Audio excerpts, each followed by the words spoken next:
नमस्कार दोस्तों, आपका मेरे चैनल पे स्वागत है। इस वीडियो में हम एचपीएससीसी की जो सीरीज़ है, जो लाइक असिस्टेंट प्रोफेसर की जो सीरीज़ बनाई गई है, उसके अंदर हम बेस थ्योरम के बारे में पढ़ेंगे। बेस थ्योरम के ऊपर काफ़ी क्वेश्चन आते हैं, इसीलिए हमने इस टॉपिक को कवर किया।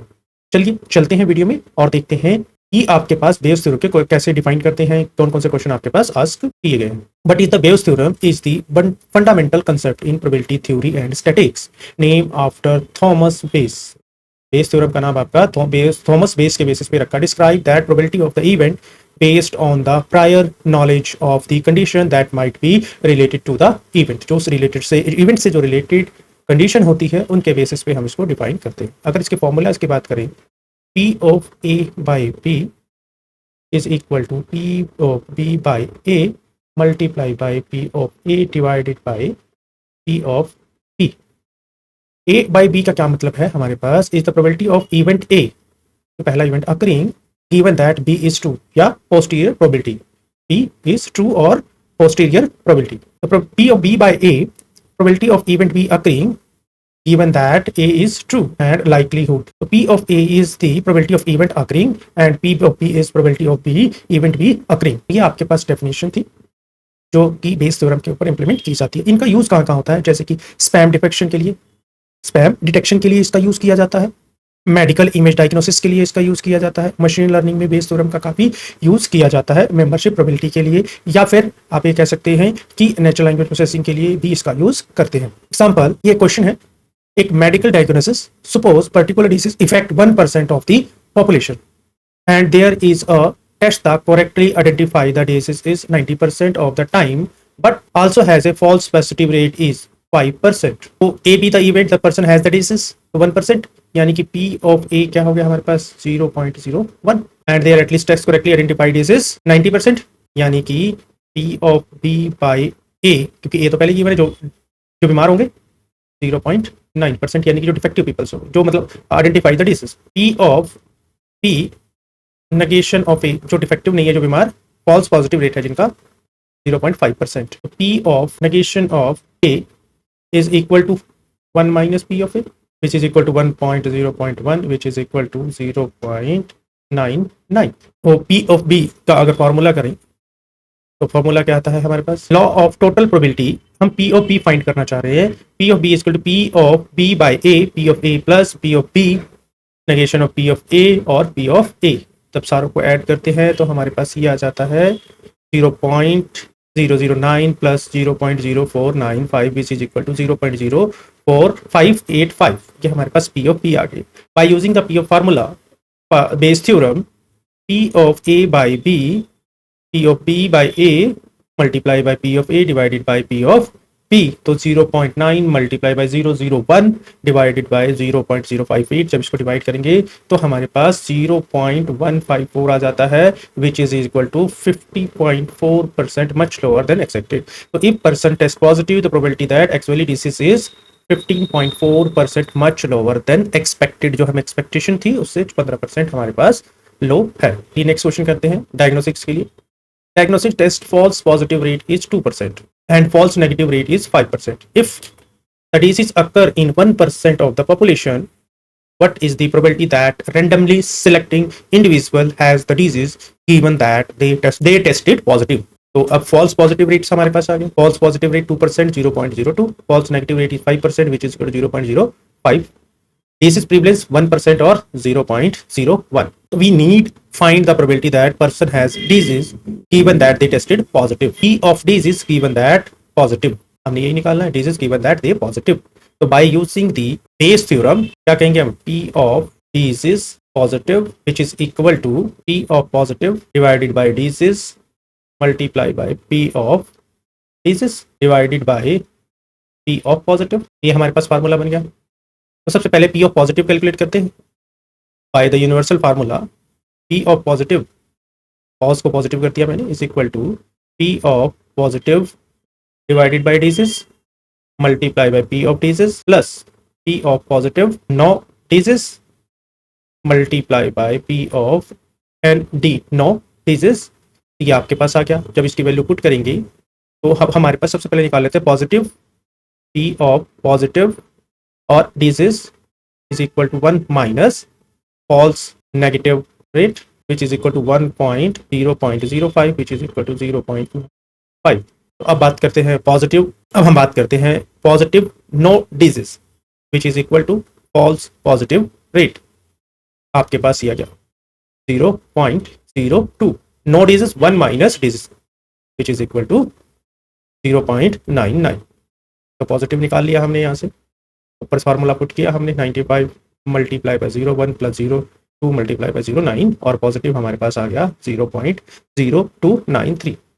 अब disease calculate the disease with positive, disease with positive, disease with positive का फार्मूला क्या है हमारे पास, ये आ गया आपके पास 95 multiply by 0.1 divided by positive, positive ही आया था हमारे पास, ये पॉजिटिव आ गया, डिजीज प्लस पॉजिटिव अप्रोक्सीमेटली 0.3% आ गया। तो what is the probability of approximately 32.4%. A coin land on a head with probability of 0.6. Given that first two toss result is head, what is the probability that next toss is also head?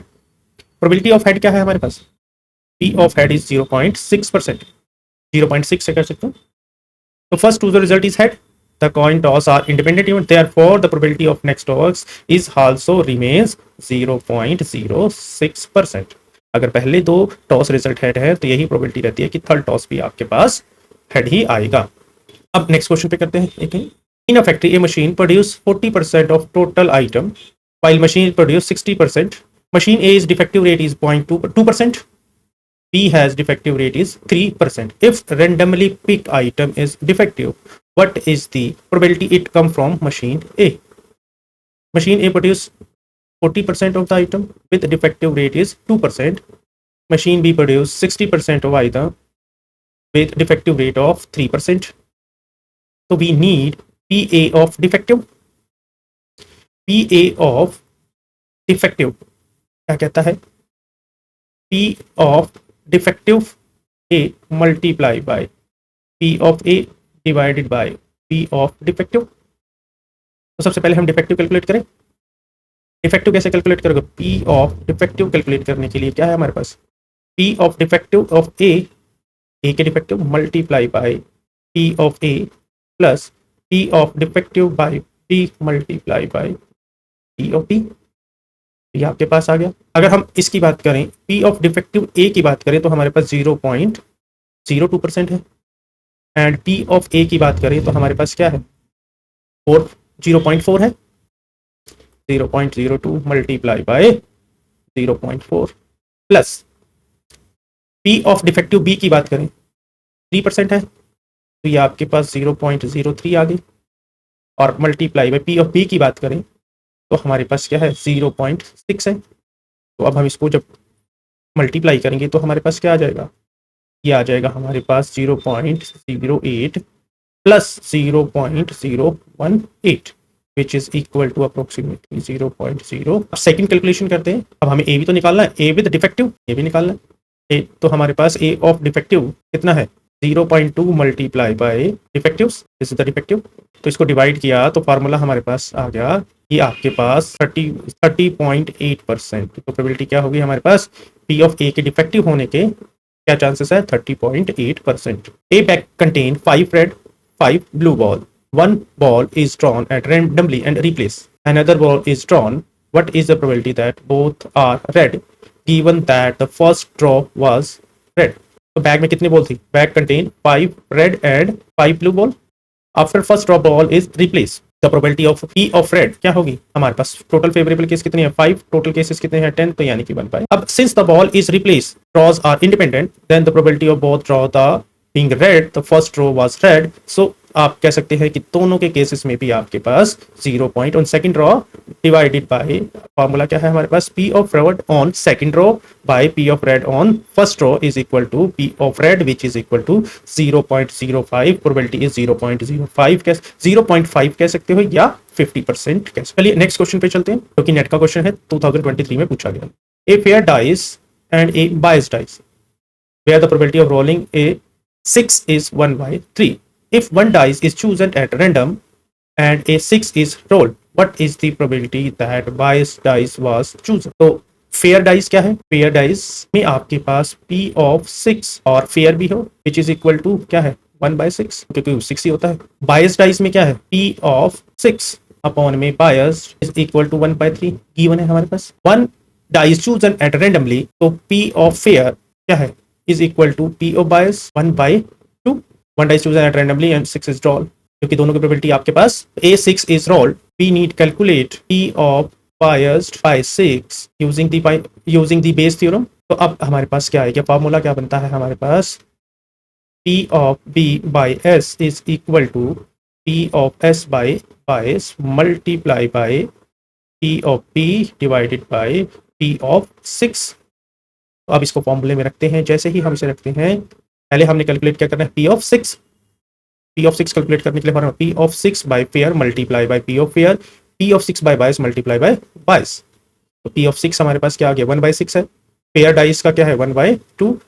P of bias dice का क्या है, 1/3, और बायस dice का क्या है, 1/2। जब multiply करते हैं तो हमारे पास 1/4 आ जाता है। अब हम फार्मूला लगाते हैं बायस और 6 का, तो 1/3 मल्टीप्लाई बाय 1/2 डिवाइडेड बाय 1/4, क्योंकि इसकी वैल्यू तो 1/3 है, मल्टीप्लाई बाय 1/2 डिवाइडेड बाय 1/4। जब इसको कैलकुलेट करेंगे तो हमारे पास 2 3 आ जाए। क्लियर है इतना। नेक्स्ट क्वेश्चन चलते हैं। A machine test for rare disease has a sensitivity of 90%, 95%, specificity of 90%. If 1 in 1000 people have disease, what is the probability the person who tested positive actually has it? Sensitivity क्या कहते हैं, sensitivity को हम कैसे करेंगे, P of positive और disease, positive भी है और उसे डिसीज भी है, तो हमारे पास 90% है। तो नेगेटिव और नो डिसीज कितना है, स्पेसिफिसिटी क्या कहती है, नेगेटिव भी है और नो डिसीज है 90%। P of positive no disease वो कितना है, 10%, यानी कि 10%, पॉजिटिव भी है और नो डिसीज भी है 10%। डिसीज प्रिवलेंस यानी कि P ऑफ डिसीज कितना है, 1% है 1000 में से, तो 0.011। तो हमने क्या निकाला है, probability the person tested positive, disease है और पॉजिटिव है, बाय यूजिंग बेस फार्मूला। तो disease positive, positive disease multiply by P of disease. So by using the formula, we calculate P of disease with positive is equal to P of positive with disease multiply by P of disease divided by the P of positive। तो सबसे पहले हम positive निकाल लें। Positive का formula क्या है हमारे पास, पॉजिटिव का फार्मूला है हमारे पास positive by disease multiply by P of disease, positive no disease multiply by P of no disease. P of positive no disease हम पहले ही बता चुके थे 95, एंड P ऑफ डिसीज 1000 में से एक ही परसेंट को चांसेस है, तो 0.001 plus P of positive with no disease, P of positive with no disease 0.10 and no disease P of no disease 0.99। तो हम पहले ही कैलकुलेट करते गए यहाँ पर, यहाँ से आपके पास कैलकुलेशन, जब इसको पॉजिटिव निकाला तो हमारे पास आ गई 0.10085। अब डिसीज प्लस पॉजिटिव कैलकुलेट करना है, तो इसमें वैल्यू पुट कर देंगे P of disease, P of positive with disease, तो हमारे पास क्या आया था 0.95 मल्टीप्लाई बाय डिजीज, तो में 1000 में से एक ही है तो ये आ गया हमारे पास, और divided by P of positive जो हमारे पास आया 10085।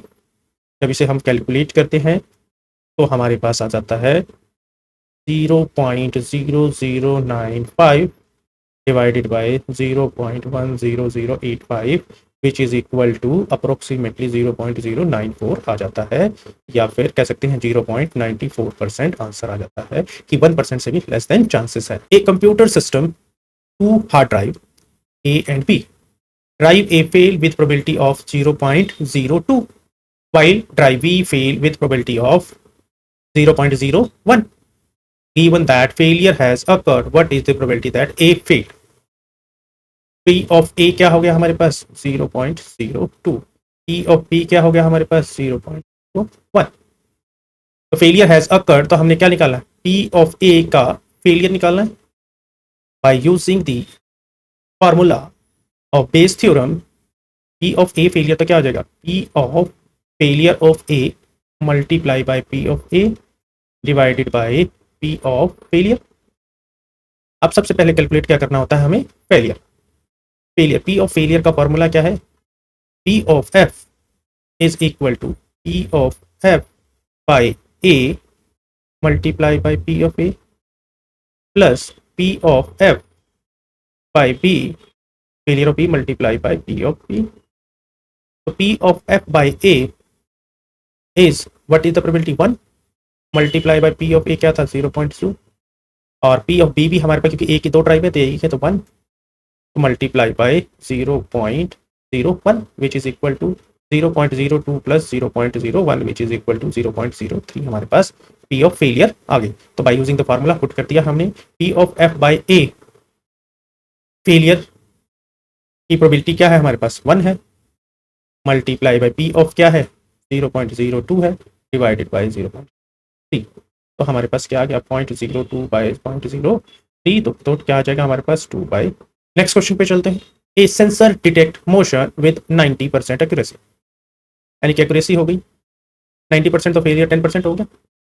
However, absence of the motion, it falsely detect that motion 10% of the time. If motion occur 20% of the time, what is the probability that motion actually occurred given as a positive detection? यानी कि हमने क्या निकालने हैं, motion भी हो और positive भी. मोशन भी हो, motion actually occurred given positive motion, motion actually occurred given positive detection. तो क्या आएगा formula, bye using the formula Bayes theorem, positive motion multiply by P of motion divided by P of positive. Accuracy है तो positive भी होगा और 90% और motion detection भी है तो 0.9 आ गया. फॉल्स डिटेक्शन रेट क्या हो गया हमारे पास 0.1, पॉजिटिव और no motion. P of motion कितनी आ गई हमारे पास 2% if motion occur 20% of the time, and P of no motion कितना हो गया 20% of the time motion occur हो रहा है तो 80% ऑफ द टाइम मोशन नहीं अकर होगा. तो हमारे पास आ गया बाय यूजिंग द फार्मूला, हमने ये फार्मूला लगाया, कैलकुलेट किया P of positive. P of positive calculation का फार्मूला क्या है हमारे पास, P of positive motion multiply by P of motion, P of positive no motion multiply by no motion.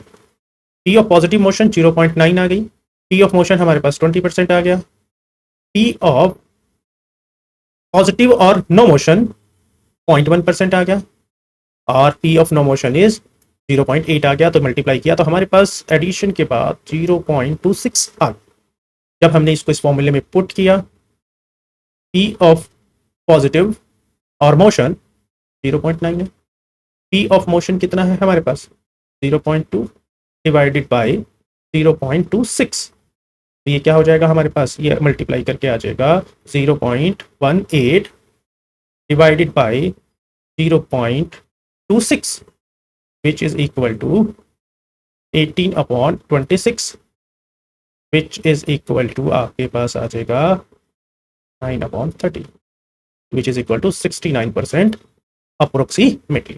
Next question करते हैं. A student 70% of chance passing a test if they study and 30% of chance they do not, but probability of studying is 60%. If a student pass, what is the probability that they study? तो अब हमने इसमें find क्या करना है, what is the probability they study. If student pass P of study भी कर रहा है और पास भी हो जाए तो प्रोबेबिलिटी क्या बनेगी, P ऑफ पास हो, स्टडी कर रहा हो, multiply by P of study divided by P of pass. Clear है. अब मान के चलें 70% है chance of the passing it is if they study, pass होगा और स्टडी कर रहा होगा तो 0.7 आ. Probability of passing if they study, if they do not study, if they do not study the probability of studying is 60%. P of pass with no study, P of pass with no study is 0.3. Pass करके study करके पास हुआ तो 7 हो गई, और study नहीं करी फिर भी पास हो गया तो 0.3 हो. Probability of studying is, probability of studying जो है हमारे पास वो क्या है 60% है, तो प्रोबेबिलिटी ऑफ नॉट स्टडिंग कितनी आ गई हमारे पास 0.4 आ गई. अब हमने कैलकुलेट करना है वो स्टडी भी कर रहा हो और पास भी हो जाए. तो पहला स्टेप क्या करें, P ऑफ पास कैलकुलेट करते हैं. तो क्या होगा हमारे पास P ऑफ पास और स्टडी हो, multiply by P of study कर रहा हो, प्लस P ऑफ पास हो with no study and P of no study NS. तो कैलकुलेट करें P of pass and study कितनी है 0.7, पी ऑफ स्टडी कितना है हमारे पास, वो है 0.6। P of pass with no study 0.3। P of no study कितना है 0.4। तो जब हम इसको कैलकुलेट करते हैं तो हमारे पास क्या आता है 42 plus 12 which is equal to 54। ये आ गया।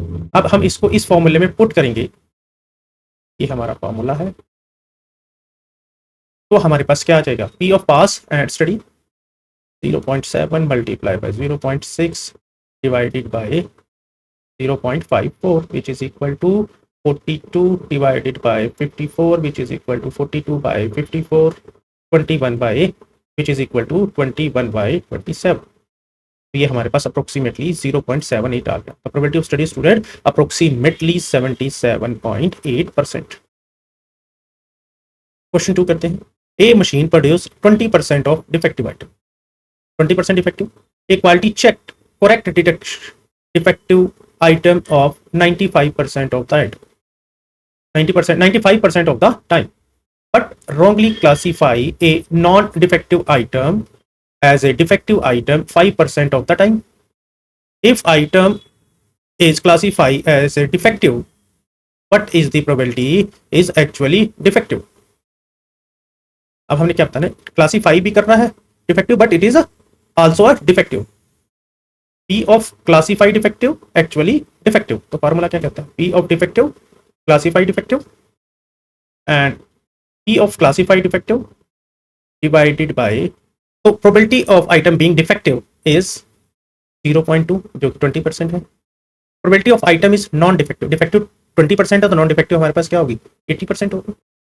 probability of classifying the defective item as defective, classify item as a defective क्योंकि non defective wrongly classify as a non defective item, defective is 5%। तो डिफेक्टिव कितनी होगी, नॉन डिफेक्टिव कितनी होगी, non defective 5% है तो डिफेक्टिव कितनी होगी 95% होगी, तो 0.95। Probability of misclassify as a non defective as a defective is 0.05।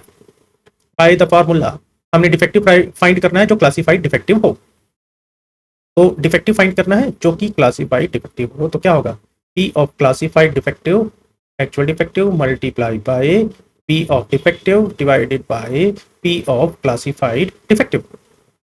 तो कैलकुलेट कर ले, सबसे पहले क्लासिफाइड डिफेक्टिव कैलकुलेट करने पड़ेंगे। तो क्लासिफाइड डिफेक्टिव का फॉर्मूला क्या है, P of classified defective is equal to P of classified defective into defective, classified defective by defective multiply by defective plus P of classified defective divided by no defective multiply by P of no defective. तो अब इसको put करते हैं फार्मूले, तो हम value जब put करते हैं तो हमारे पास क्या जाता है 0.9 multiply by 0.2 plus 0.05 multiply by 0.8, तो 19 प्लस 0.4 इज इक्वल टू 0.23। तो ये हमारे पास आ गई। जैसे ही हम इसको फॉर्मूले में पुट करते हैं, इस फॉर्मूले में पुट करते हैं तो हमारे पास क्या आता है, हमारे पास आता है 0.95 multiply by 0.2 divided by 0.23 which is equal to, हमारे पास क्या आ जाता है आपके पास 019 डिवाइडेड बाय